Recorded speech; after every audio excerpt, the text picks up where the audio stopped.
I remember the first time I saw her.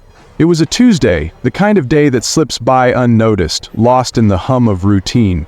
I was 8 years old, sitting cross-legged on the hardwood floor of my grandmother's house, stacking playing cards into a tower. The air smelled like lavender and dust, the way old houses do, and sunlight spilled through the lace curtains and golden pools. Then, from the corner of my eye, movement, a flicker, like someone had passed by the doorway. I turned my head, expecting to see my grandmother shuffling in with a plate of cookies, but the hall was empty. Just shadows stretching long across the faded wallpaper. I went back to my cards. A minute later, a whisper, not a word, not even a sound really, just the faintest brush of breath against my ear, so close I could almost feel lips forming the shape of a secret. My skin prickled. I whipped around, heart hammering, but there was no one there. "You're imagining things," I told myself. "Old houses creak, that's all." Then the cards moved. Not from a draft, not from my clumsy fingers bumping them. One by one they slid, slow, deliberate, off the stack, as if an invisible hand were plucking them away. I watched, frozen, as the tower collapsed. The last card landed face up, the Queen of Hearts. Her eyes stared straight into mine, and then laughter! A child's giggle, bright and sharp, ringing from somewhere deep in the house, a sound that should have been innocent, but it wasn't. There was something wrong with it, something too knowing, too hungry. I ran. I didn't tell my grandmother, I didn't tell anyone, because even then some part of me understood. Whatever that laughter belonged to, it wasn't a ghost, it was worse. It was her. The second time I saw her, I was 12. I had almost convinced myself that day in my grandmother's house had been a dream. Kids imagine things, right? They get scared of the dark, of empty rooms, of the space under the bed. But then I woke up to the sound of humming. It was 3:17 a.m. The red numbers of my alarm clock burned into the dark. My room was pitch black except for the thin strip of light under the door. Except there shouldn't have been any light. The hallway was never lit at night. The humming was soft, sweet. A lullaby. Rockabye baby on the treetop. I sat up slowly, my breath coming in shallow bursts. The air was thick, heavy, like the moment before a storm. The humming stopped. Then, from the other side of the door, a scratch, long, slow nails dragging down the wood. I didn't move. Didn't breathe. The doorknob turned. It creaked open, inch by inch, and the light from the hallway spilled in. Except it wasn't the hallway. It was wrong. The walls were too narrow, the ceiling too low, the floorboards warped and blackened, like the house had rotted from the inside out. And standing in the doorway, a little girl. She was pale, so pale her skin looked blue in the dim light. Her hair was long, tangled, hanging in greasy strands over her face. She wore a nightgown, once white, now yellowed with age, the hem frayed and damp. She tilted her head. I saw her eyes. Black, not just the pupils, the entire thing.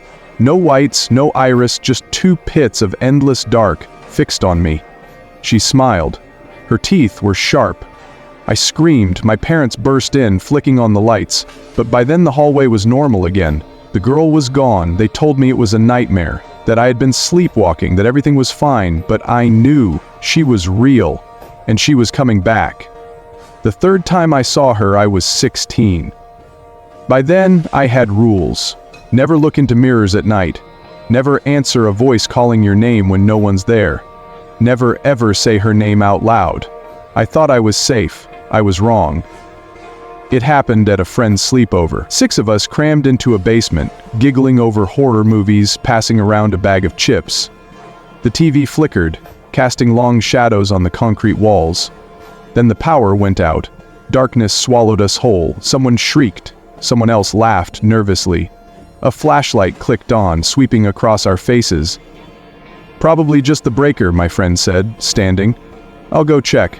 The moment she left, the temperature dropped. My breath fogged in front of me. The others didn't seem to notice. They kept talking, laughing, but their voices sounded distant, muffled, like they were underwater. Then I felt it. A hand. Small, cold fingers curling around my wrist. I looked down. A child's hand, gripping me. I followed the arm up past the elbow, past the shoulder, and there she was, crouched beside me. Her face was inches from mine. Her breath smelled like rotting flowers. "You remember me," she whispered. I tried to pull away, but her grip was iron. Her nails dug into my skin, drawing blood. The others still weren't reacting. It was like they couldn't see her, like I was the only one trapped in this nightmare. She leaned closer. "You were born bad too," she murmured, "just like me." Then the lights came back on. She was gone, but the bruises on my wrist remained. The last time I saw her, I was 23. I had tried to forget, tried to pretend she wasn't real. But she was always there, lurking at the edges of my vision, in the static of dead TV screens, in the whispers of wind through empty rooms. That night, I was alone in my apartment. Rain lashed against the windows, thunder growled in the distance.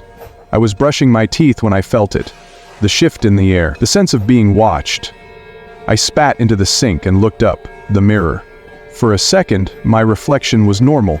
Then it smiled. Not me, her. Her hand slammed against the glass from the other side, fingers splayed, palms pressing like she was trying to push through. The mirror trembled. A crack splintered down the center. I stumbled back, choking on terror. The crack widened, darkness oozed out. Not blood, not shadow. Something worse. Something alive. Her fingers curled around the edges of the mirror. She was coming through. I turned to run. And there she was, standing in the doorway. Her nightgown dripped onto the floor. Her hair hung in wet ropes. Her black eyes gleamed. "You can't run," she whispered. "You're just like me." I opened my mouth to scream, and she lunged. The police found my apartment empty. No signs of struggle. No evidence of an intruder. Just the shattered mirror. And a single playing card on the floor. The Queen of Hearts. Her eyes staring up from the wreckage. They never found me, but sometimes late at night, if you listen closely, you might hear humming, "Rockabye Baby" on the treetop. And if you do, run. Because she's not alone anymore.